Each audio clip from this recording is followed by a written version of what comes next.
বলা হয়ে থাকে রণক্ষেত্রে তলোয়ার নিয়ে লড়াইয়ের সংস্কৃতি থেকে ফেন্সিং খেলার উৎপত্তি। ফেন্সিংকে বলা হয় এই তলোয়ার যুদ্ধের নিরাপদ সংস্করণ।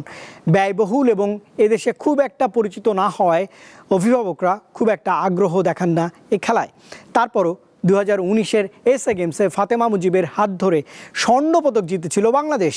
সরকার প্রদত্ত বাজেট খুবই সামান্য, তাই পর্যাপ্ত স্পন্সর পেলে সাফল্যের মাত্রাও আরও বাড়বে বলে মনে করছেন সংশ্লিষ্টরা। যুদ্ধের কথা ভাবতেই আমাদের চোখের সামনে ভেসে ওঠে এক ঝাঁক সৈন্যের তরবারি নিয়ে যুদ্ধের দৃশ্য।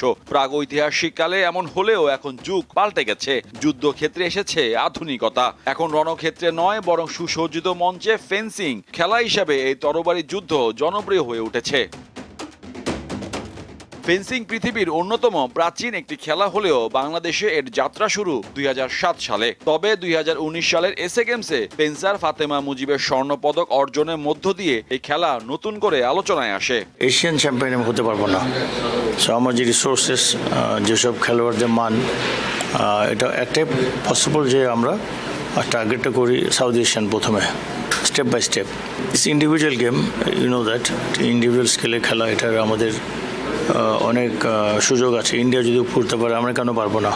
এখন আমার আত্মবিশ্বাসী অনেক। আমরা নেপাল বা অন্যান্য শ্রীলঙ্কা বা অন্যান্য যারা এই খেলা খেলছে, other than India, Pakistan, I think we are much better position now. বাংলাদেশের ফেন্সাররা 2010 সাল থেকে আন্তর্জাতিক পর্যায়ে তরবারি বাজিমাত দেখিয়ে যাচ্ছেন। প্রথমবারের মতো 2019 সালে এসএ গেমসে অংশ নিয়ে বাংলাদেশের ফেন্সারদের অর্জন একটি স্বর্ণ, 3টি রৌপ্য ও 7টি ব্রোঞ্জ পদক, যা নিঃসন্দেহে একটি বড় অর্জন। একটা অভিজাত গেম, একটু এক্সপেন্সিভ। আমরা যদি একটু সাপোর্ট দিতে পারি, financial support of course, like their races and the blades, তাহলে পরে আমি মনে করি এটা যথেষ্ট পপুলার হবে। আমরা সবগুলি ডিস্ট্রিক্ট কাভার নাও যদি করতে পারি, আমরা বিভিন্ন ডিভিশনে গিয়ে will go for talent hunt. মেধাটাকে আমরা প্রমোট করতে চাই। সৌদি আরবে একটা টুর্নামেন্টে যাচ্ছে আমাদের ফেন্সাররা খেলতে। তার জন্য আমরা সাউথ আফ্রিকা থেকে এবং ইরান থেকে কোচের ব্যবস্থা করেছি, and at the same time আমরা এফআই থেকে একজন কোচকে পাচ্ছি।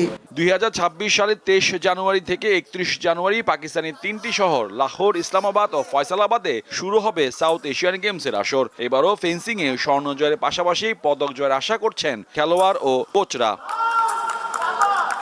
মোহাম্মদ হাসিব, দীপ্ত স্পোর্টস, ঢাকা।